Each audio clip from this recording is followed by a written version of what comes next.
Hemos dedicado este servicio a profundizar en las ordenanzas dejadas por nuestro Señor Jesús. Cristo instituyó 2 ordenanzas ceremoniales y las encomendó a su pueblo para su observancia perpetua. Y estas ordenanzas son representaciones gráficas de los hechos fundamentales del Evangelio. Están adaptadas para exponer los hechos del Evangelio y nuestra experiencia de salvación por gracia. Se preguntará cuáles son los hechos del Evangelio. Los hechos del Evangelio son muerte y resurrección de Jesucristo. Muchos saben cuáles son estas 2 ordenanzas. Número 1, el bautismo. Y número 2, la Santa Cena. Y están para ser practicadas por la Iglesia de Cristo. Así que veamos primeramente la primera ordenanza, el bautismo. Creemos que todo lo que Dios hace, lo hace por un sentido y con un propósito. Y en el propósito del bautismo son verdades que debemos comprender, que el bautismo primeramente no salva. El bautismo no ayuda a la salvación. El bautismo no remite pecados, tampoco transmite gracia, y mucho menos nos hace menos personas. Ahora, todas estas son cosas muy importantes en la vida del cristiano, y por eso vale la pena tratarlas como verdades, pero no en el hecho de que son transmitidas por el bautismo. ¿Dónde está la verdadera salvación? La verdadera salvación en el hombre está en ejercer fe. Usted tiene que creer a Dios cuando Él le promete. Usted tiene que creerle que aceptando a Cristo usted puede ser salvo. Usted tiene que por fe recibir por gracia el regalo de vida eterna que Él está ofreciéndonos a todos a través de su Hijo Jesucristo. Así que, ¿qué es lo que nos salva? No nos salva el bautismo. Nos salva el poner la fe en la gracia y el amor de Dios en Cristo Jesús, el cual nos perdona nuestros pecados y nos da la vida eterna. Muchos dicen que el bautismo transmite gracia, pero realmente quien transmite gracia directamente al hombre es el mismo Dios. La gracia de Dios es el amor con que Él trata con nosotros. Nos salva por gracia, nos justifica por gracia, y luego trata con nosotros, nos va transformando, nos va colmando de favores, y todo por la gracia de Cristo. Quiere decir que no hay nada que pueda hacer el hombre para merecer absolutamente recibir de Dios ningún favor. Nada puede hacer el hombre. Comúnmente se dice, Dios me da más de lo que merezco. Qué mal dicha esta frase. Analice eso, que Dios me da más de lo que merezco. ¿Qué está implicando? Que hay algo que merezco. Lo único que por gracia me da mucho más de lo que merezco. Pero no debe de ser así, no debe de ser la manera de hablar nosotros, porque realmente todo se lo debemos a Dios. El aire que respiramos, la vida, la salud y en el ámbito de nuestra vida espiritual, la salvación de nuestras almas. ¿Cómo debiéramos de decir entonces? Dios nos da lo que no merecemos. Y concluir así de esa manera. ¿Qué es lo que remite? ¿Qué es lo que quita los pecados del hombre? Sabemos que solamente es la sangre de Cristo. ¿Y quién nos hace mejores personas? Pues el Espíritu Santo, quien es quien regenera y nos santifica. Así que aunque el bautismo no salva, ni es una condición para la salvación, simboliza una salvación que nosotros hemos recibido por la fe en Cristo. Quiero que busquen Romanos capítulo 6, versículo 1. Romanos capítulo 6, versículo 1 hasta el 3.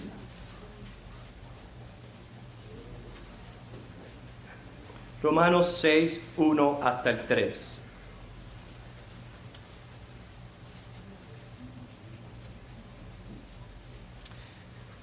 Aquí Pablo expone el significado del bautismo. Él habla del cristiano como de alguien que ha muerto al pecado y ha resucitado para andar en novedad de vida. Quiere decir que aunque el bautismo nos salva, entonces está simbolizando nuestra unión con Cristo en su muerte y en su resurrección. Y eso es lo que lo hace un retrato del Evangelio. Noten cómo dice Romanos 6:1. ¿Qué pues diremos? ¿Perseveraremos en el pecado para que la gracia abunde? Dice Pablo, en ninguna manera.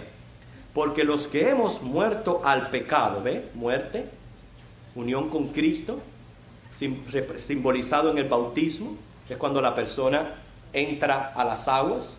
Dice, ¿cómo viviremos aún en él?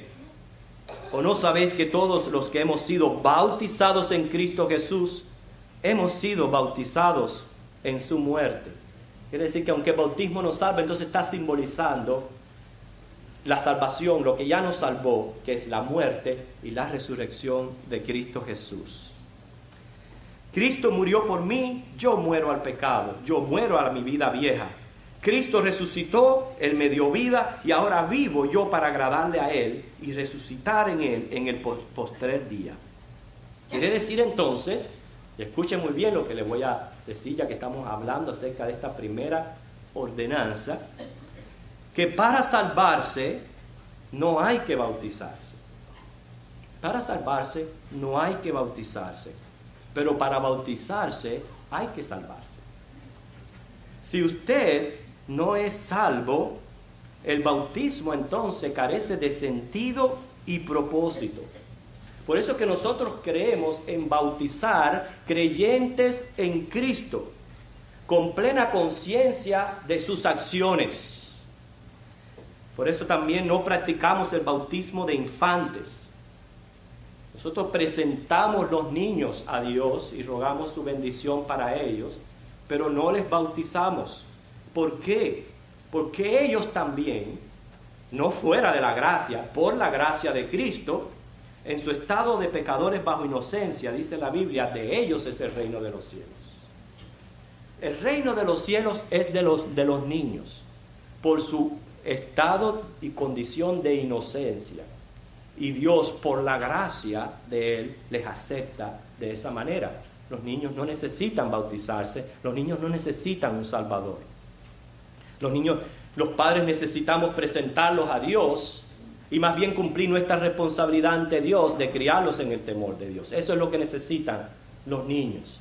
Y nosotros dedicamos los niños como José y María dedicaron a Jesús, pero usted va a encontrar que en la Biblia no hay un solo ejemplo de que un niño se bautice. Quiere decir que bautizamos creyentes conscientes de su relación personal con Cristo. Les voy a exponer 5 razones por lo que si yo me he declarado creyente en Cristo, yo debo bautizar. Yo sé que muchos aquí todavía no se han bautizado. Quiera Dios que todos los que estamos aquí presentes escuchando en este momento ya gocemos de una relación personal con Cristo y de seguridad de salvación en Él. Pero yo sé que no todos están bautizados. Y si usted no está bautizado, usted necesita escuchar estas razones y hacer un cambio en su vida al respecto. Por eso estamos dedicando este culto a estas 2 ordenanzas. Primera razón por la que yo debo bautizarlo es simple, muy sencilla, porque la palabra lo ordena. Fíjese qué sencilla y clara es. Es una orden. Las órdenes están para cumplirse, ¿verdad? Es una orden dada por el Señor. No podemos discutirla, no podemos posponerla, no podemos poner excusa, simplemente ser cumplida. Para eso son las órdenes, para ser cumplidas. Marcos 16:16. Marcos 16:16.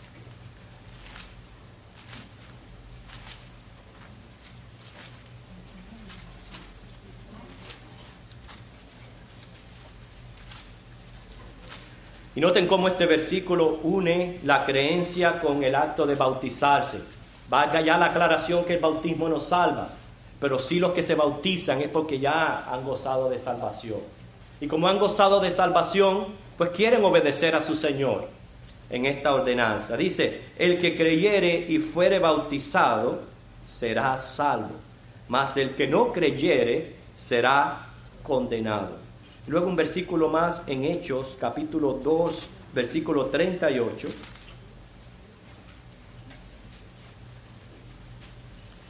Y note el imperativo en el verbo aquí, bautícese. Dice, arrepentíos y bautícese cada uno de vosotros en el nombre de Jesucristo para perdón de los pecados y recibiréis el don del Espíritu Santo. Como la palabra de Dios une lo que es el arrepentirse, el creer, la salvación con el proceder al bautismo. Claramente es una orden expresa en la palabra de Dios. Y uno también debe de bautizarse, número uno, Jesús, el mismo Señor Jesús, siendo Dios, siendo justo, Él sin necesidad de hacerlo, se sometió al bautismo. Y dice Mateo 3 del 13 al 17 que Él lo hizo para cumplir con toda justicia. Así que ya vemos como primera razón que me debo de bautizar si soy un creyente, porque así lo dice la Biblia, y tengo al mismo Jesús como modelo de que lo debo de hacer. Basta con esta, no hay que poner ninguna de las otras razones para que cualquiera que ya dice soy un discípulo de Cristo proceda a bautizarse. Basta con esta, no más, pero tengo 4 razones más. La segunda, para simbolizar exteriormente lo que ha ocurrido interiormente en el corazón. O sea, cuando yo procedo al bautismo, simbólicamente yo estoy haciendo una demostración de lo que ya ha ocurrido en mi corazón. Y esa es una razón por la cual uno debe de bautizarse. En tercer lugar, para identificarse con la iglesia. O sea, se está dando un testimonio público de la fe en Cristo. Se está diciendo que la salvación que ya se goza, en ese momento se está diciendo también que se ha decidido cambiar la manera de vivir. O sea, es más bien una identificación con la iglesia y un testimonio público. Yo no me avergüenzo en quien he creído.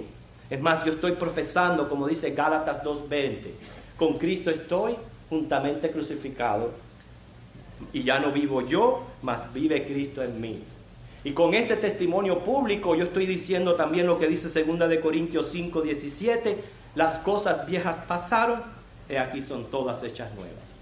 Así que, no solamente porque la Biblia lo dice, para un simbolismo exterior de lo que ha ocurrido en mi vida interior, pero también para yo dar una manifestación pública y testimonio público de lo que ha ocurrido en mi vida. Cuarta razón, para una satisfacción. ¿Por qué? Porque si tenemos delante una orden, yo no puedo como discípulo de Cristo quedar conforme. Y es por eso que en ese mismo momento, hasta que yo llegue a bautizarme, yo estoy en desobediencia. Estoy desobedeciendo al Señor. Díganme ustedes, sí o no. ¿Qué ustedes creen? Si hay una orden, ¿okay? Hay una orden para cumplirse, y yo estoy diciendo soy creyente en Cristo, y yo no la he cumplido, ¿en qué plano yo estoy? En un plano de desobediencia. Por eso yo le digo y le animo a las personas, a los candidatos que tenemos hoy mismo en la iglesia de bautismo, yo siempre les digo, en esta iglesia prácticamente tenemos un proceso para el bautismo educativo, lo cual es muy beneficioso para la persona. No estamos en contra de los ejemplos bíblicos donde hay agua que impide que se bautice, y así lo practican muchas iglesias.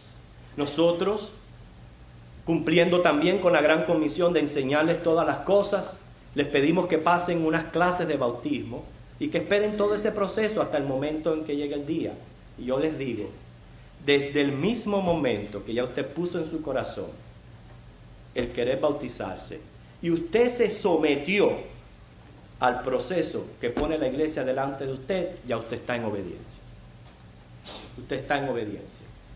¿Entienden la idea? Pero hasta que eso no ocurra, usted está en desobediencia. Quiere decir que entonces cuando yo me bautizo, yo voy a sentirme complementado como creyente. Yo voy a sentir que estoy obediente, que me estoy identificando con mi fe y sin vergüenza de ser un discípulo de Cristo. Y en quinta razón, el bautismo nos abre la puerta a la membresía de una iglesia local.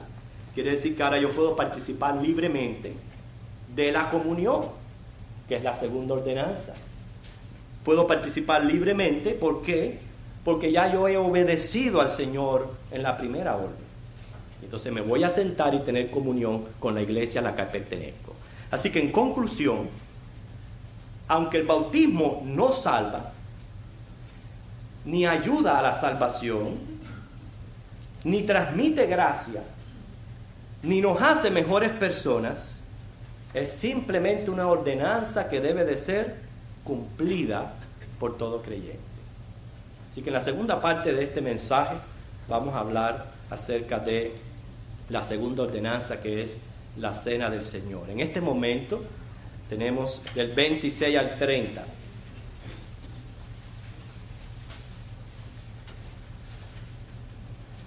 Dice así: y mientras comían, tomó Jesús el pan y bendijo, y lo partió, y dio a sus discípulos, y dijo: tomad, comed, esto es mi cuerpo.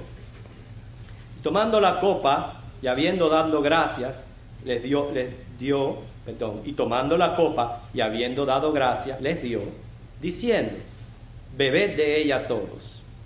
Por esto es mi sangre del nuevo pacto, que por muchos es derramada para remisión de los pecados. Y os digo que desde ahora no beberé más de este fruto de la vid, hasta aquel día en que lo beba nuevo con vosotros en el reino de mi Padre. Y cuando hubieron cantado el himno, salieron al monte de los olivos. El himno que está refiriendo ahí es el Jalel de la Pascua, que cantaban los judíos al celebrar la Pascua, lo cual eran los salmos 115 al 118. Este era el himno que cantaban durante la celebración de la Pascua. Pero estamos viendo aquí la otra ordenanza ceremonial instituida por Jesús en vísperas de su crucifixión, la cena del Señor. O sea que Él la instituyó esa noche que Él estaba celebrando la Pascua con los discípulos. Desde entonces ya la Pascua no se celebra tan conmemorativamente. Hay muchas preguntas relacionadas al por qué el cristiano hoy celebra la Santa Cena. ¿Por qué viene a ser parte crucial, importante en la celebración de nuestros cultos? Vamos a responder a estas preguntas, pero antes de responder a estas preguntas vamos a analizar una variedad de opiniones y teorías que se han formulado acerca de esta ordenanza. Es bien interesante conocer las diferentes interpretaciones que le han dado los hombres a esta institución. Aquí estas varias teorías. Se encuentra la teoría de la transustanciación. La teoría de la transustanciación la presenta y la practica la Iglesia Católica Romana. Y vamos a ver de qué se trata esta teoría. Según ellos, cuando el sacerdote consagra el pan y el vino, estos cesan de ser pan y vino, aunque todavía mantienen las apariencias de pan y vino, y se convierten en la sustancia de la carne y de la sangre de Cristo. Eso es lo que es la teoría de la transustanciación. Dejar de ser pan y vino y convertirse en la sustancia de la carne y la sangre de Cristo. O sea que cuando se come literalmente el cuerpo y se bebe la sangre de Cristo. O sea que dicen que las partículas del pan y del vino se convierten en cuerpo, alma y divinidad, recibiendo así a Cristo por entero. No es necesario que todos participen de los dos elementos, o los feligreses solamente comen el pan y los sacerdotes son los únicos que participan de ambos. Esa es la teoría de la transustanciación. Está también la teoría de la consubstanciación, o sea, la transustanciación y la consubstanciación. Y quien practica esta teoría es la Iglesia luterana. O sea, ellos niegan que la sustancia de pan y de vino se conviertan en la sustancia del cuerpo de Cristo. Ellos niegan esto. O sea, el luterano está en contra de la Iglesia Católica en cuanto a esto. Mas, sin embargo, afirman que Cristo está presente en, con y bajo la sustancia del pan y vino. O sea, Lutero insistió en una interpretación literal de las palabras de Jesús cuando él dijo, esto es mi cuerpo y esta es mi sangre. Él lo vio de una manera literal y no permitió que se le diera ningún sentido figurado o simbólico. Y él se basó en su teoría en la omnipresencia del cuerpo de Cristo. Ahora está la teoría calvinista,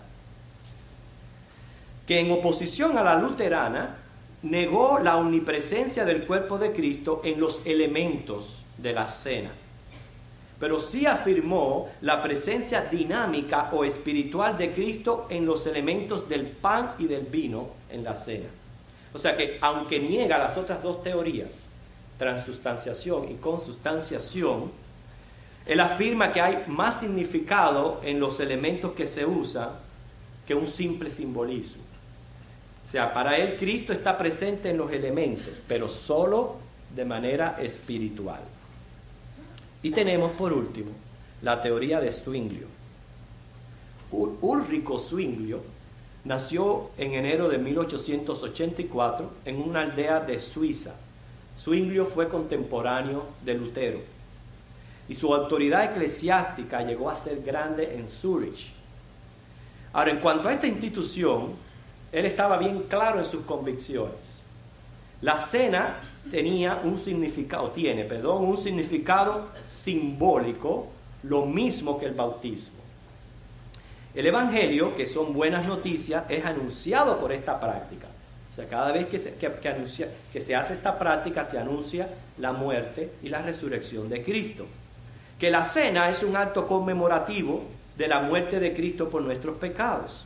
El pan representa su cuerpo quebrantado, el vino representa la sangre derramada para la remisión de los pecados y presenta así un cuadro del Evangelio.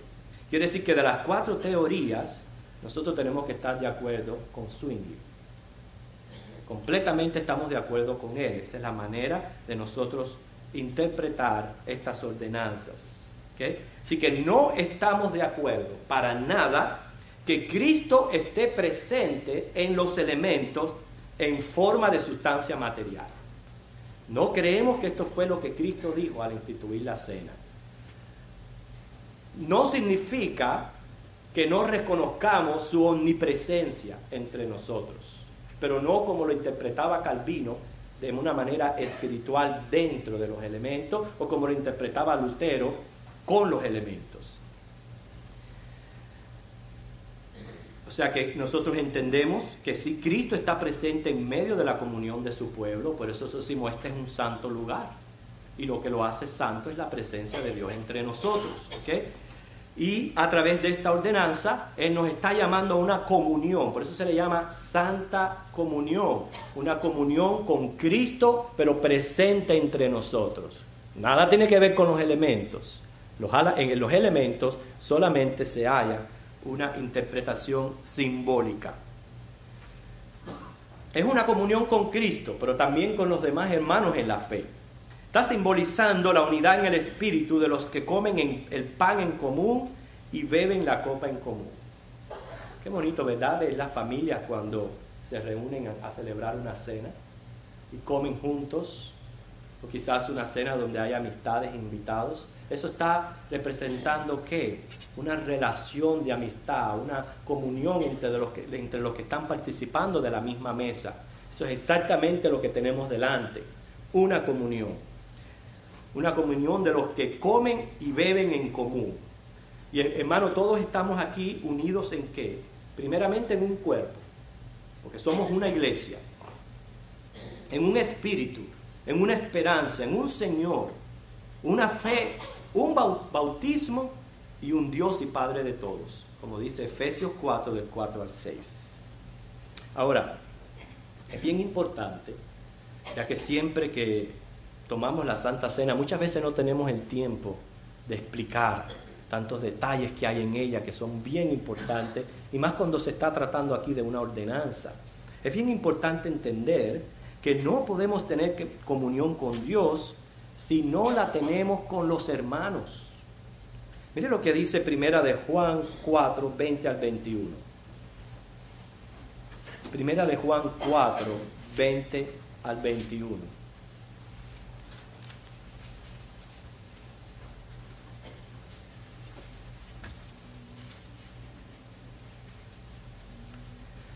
Si alguno dice, yo amo a Dios y aborrece a su hermano, es mentiroso. Pues el que no ama a su hermano, a quien ha visto, ¿cómo puede amar a Dios a quien no ha visto? Dice 21, y nosotros tenemos este mandamiento de él: el que ame a Dios, ame también a su hermano. O sea, aquí está implícito lo que significa la comunión que vamos a participar en un momento. Comunión con Dios, pero tiene que haber comunión entre hermanos, porque no hay comunión con Dios si no la hay entre los hermanos.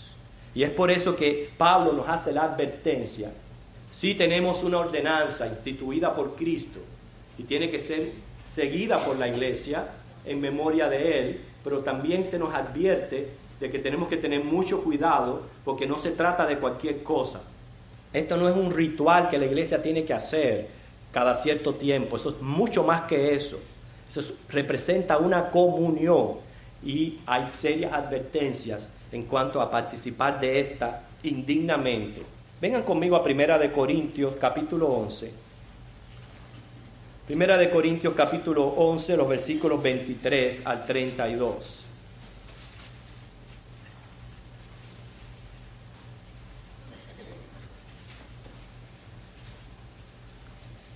Primera de Corintios 11, 23 al 32. Porque yo recibí del Señor lo que también os he enseñado, que el Señor Jesús, la noche que fue entregado, tomó pan, y habiendo dado gracias, lo partió y dijo: tomad, comed, esto es mi cuerpo que por vosotros es partido, hacer esto en memoria de mí. Asimismo tomó también la copa después de haber cenado, diciendo: esta copa es el nuevo pacto en mi sangre, hacer esto todas las veces que la bebiereis en memoria de mí. Así pues, todas las veces que comiereis este pan y bebiereis esta copa, la muerte del Señor anunciáis hasta que Él venga. De manera que cualquiera que comiere este pan o bebiere esta copa del Señor indignamente, miren lo que dice, ahí está la advertencia, será culpado del cuerpo y de la sangre del Señor. Por tanto, para arreglar esta situación, o sea, para no tomar indignamente, dice: pruébese cada uno a sí mismo, coma así del pan y beba de la copa. Porque el que come y bebe indignamente, sin discernir el cuerpo del Señor, juicio come y bebe para sí. Por lo cual hay muchos enfermos y debilitados entre vosotros, y muchos duermen, o sea, han muerto. Si pues nos examinásemos a nosotros mismos, no seríamos juzgados. Mas siendo juzgados, somos castigados por el Señor para que no seamos condenados con el mundo. Oye, ante tan seria advertencia, yo creo que vale la pena que meditemos un poquito acerca de lo que significa sentarse a tomar indignamente. ¿A qué se está refiriendo? ¿Acaso hay alguno entre nosotros digno de sentarse? ¿Hay alguno entre nosotros digno de sentarse? Pregunto, ¿hay alguno entre nosotros digno de sentarse? Sí, claro que lo hay. ¿Y usted sabe por qué los hay? Porque no es una indignidad que hay en nosotros, es una dignidad que se nos ha imputado por la justicia de Cristo. Cristo, en su justicia, nos hace dignos. Y como los hace dignos, nos invita a sentarnos a tener una comunión. Sin esa justicia no hubiera dignidad. Y como tenemos eso en Cristo, Jesús no ha establecido esto como algo que si queremos o podemos hacerlo. No, es una orden. Es una orden a sentarse, porque en la justicia de Cristo encontramos la dignidad para hacerlo. O sea que sí se puede uno sentar, sí hay dignos por la sangre de Cristo, pero lo que pasa es que no todos están en Cristo, y hay algunos que estando en Cristo contristan al Espíritu Santo, y es por eso la advertencia, y es ahí donde tenemos que atender la palabra indigno. Indigno es sentarse sin valorizar el acto en sí. Sentarse por sentarse, tomarla por tomarla. Es costumbre, todo el mundo lo hace, hay que participar de la Santa Comunión. Sentarse sin valorizar lo que se está haciendo. Se está practicando una unión, una relación con Dios y su pueblo a través de Jesucristo. Por eso es que si aún la persona no se ha entregado a Cristo, no tiene comunión con Dios. Entonces, bebe y come para sí. ¿O cuántos hay por ahí que beben y comen para sí? Cogen la hostia, pero comen para sí. Comen para sí.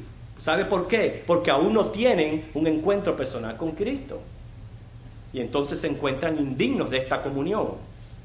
Ahora, si la persona ya aceptó a Cristo, pero aún no le ha obedecido en el bautismo, ¿cómo te vas a sentar a tener comunión con alguien si estás en desobediencia? Ya lo explicamos al principio, ¿verdad? En la primera parte del mensaje. Y todos llegamos a un acuerdo que si tenemos una orden por delante y no la hemos cumplido, estamos en desobediencia. Y entonces en desobediencia, ¿cómo te vas a sentar a tener comunión? Por eso dice la Biblia, bautízate. Participa de la primera ordenanza y ya después te va a abrir la puerta a sentarse a tener comunión. Quiere decir que cuando nosotros decimos esas advertencias, no es que queremos excluir las personas, ni hacer acepción de personas entre nosotros y decir, no, tú no estás calificado para sentarse en una santa cena. No estamos queriendo decir eso. Simplemente estamos descifrando lo que significa sentarse indignamente y no queremos que eso le suceda a usted por ignorancia. Quiere decir que ya usted sabe hoy que Cristo, si usted es creyente, mire, si usted no es creyente, de nada le vale bautizarse ni sentarse a comer. Yo siempre le digo allá que esto es tan chiquitico que te cabe en el hueco de la muela si no tiene empaste. Si no está empastada la muela, ahí se quedó el pan. O sea, ni nos va a satisfacer el hambre ni nos va a quitar la sed. Porque esto es simbólico. ¿Ok? Si tú no estás en Cristo, ¿para qué te vas a bautizar y para qué te vas a sentar a la cena? Ven a Cristo primero. Salva tu alma. Ten vida eterna. Y luego inmediatamente procede y bautícete. Y te vas a poder después sentar a tener comunión. O sea, estamos descifrando el hecho, ¿qué es lo que lo hace indigno? Si el creyente bautizado, ahora esta es otra, está viviendo en pecado sin arrepentirse, entonces no debe sentarse a tener comunión con el Dios Santo. O sea que antes de sentarse, tiene primero que resolver el problema del pecado, tiene que confesarlo, tiene que arrepentirse y tiene que convertirse. Usted no puede estar en la misma condición al respecto de su pecado. Y se está haciendo un llamado muy especial a la comunión con los otros hermanos. Muy seguido, de buenas a primeras, como se levantan los remolinos de viento, así de la nada se levanta un remolino, así se levantan líos entre hermanos. Bueno, eso es lo que perjudica esta comunión y eso es lo que hay que arreglarlo antes de sentarse a la mesa. Usted no puede quedar con la misma condición. Es por eso que en cada Santa Cena se hace un llamado, una reflexión previa a participar de la misma de una manera reverente. ¿Por qué? Porque el propósito es tener una buena salud espiritual. Una buena salud espiritual con Dios y entre nosotros. Ahora, si cada vez que se practica la Santa Cena, usted dice, yo no estoy digno, no me siento indigno, y deja pasar los elementos. Eso cada vez que pasa. Porque usted no se siente digno. Ya dijimos ya que nosotros mismos no somos dignos, pero en la justicia de Cristo encontramos esa dignidad para sentarnos a la mesa. Pero usted deja pasar la copa, mes tras mes. ¿Qué usted está haciendo? Usted está en desobediencia. Porque usted no está cumpliendo con la ordenanza. Porque sigue siendo una ordenanza. Es un mandato al pueblo de Dios para que se siente y participe. Quiere decir que eso está mostrando una condición bastante peligrosa en tu vida, mi hermano. Porque claramente Pablo en Romanos nos dice que hemos muerto al pecado. Nosotros no podemos permanecer en pecado. Caemos en pecado y somos pecadores, pero no podemos permanecer en un estado de pecador. Hay que confesar, hay que arrepentirse y hay que convertirse. ¿Ok? Hay que arreglar su vida, ¿para qué? Para comer los elementos con limpia conciencia. Cada uno de nosotros que estamos en Cristo, desde los más chiquitos hasta los mayores, ¿ok? Tenemos la responsabilidad de sentarnos a la mesa y participar de esto. Ahora, esto pone un reto en mi vida. Y ya yo voy a terminar, y es el reto que yo quiero ponerles a ustedes. Porque dice Pablo en Hechos 24, 16, que él ha tratado de mantener su conciencia limpia ante Dios. Y dice Salmo 16, 7, que la conciencia nos enseña. Quiere decir que yo le tengo que prestar atención a la voz de la conciencia y de mantener mi conciencia limpia ante el Señor. ¿Y qué usted va a tratar? Haga de la cena del Señor un ciclo. Hoy estamos aquí, el último domingo del mes, participando de la cena. Si usted se puede sentar dignamente, o sea, sin mencionar las cosas que hemos mencionado, usted dele gracias al Señor. Mientras van pasando los elementos, no es momento de estar pensando en musaraña, porque es en memoria de mí.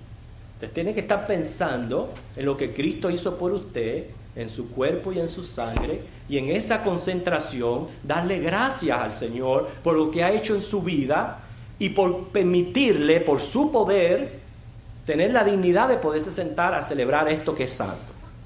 Te vaya haciendo eso en su mente. Digo, bueno, tengo que tratar de este domingo al último domingo del mes, tengo que tratar de evitar lo más posible que yo me encuentre en un estado de indignidad. Lo voy a tratar de evitar. ¿Okay?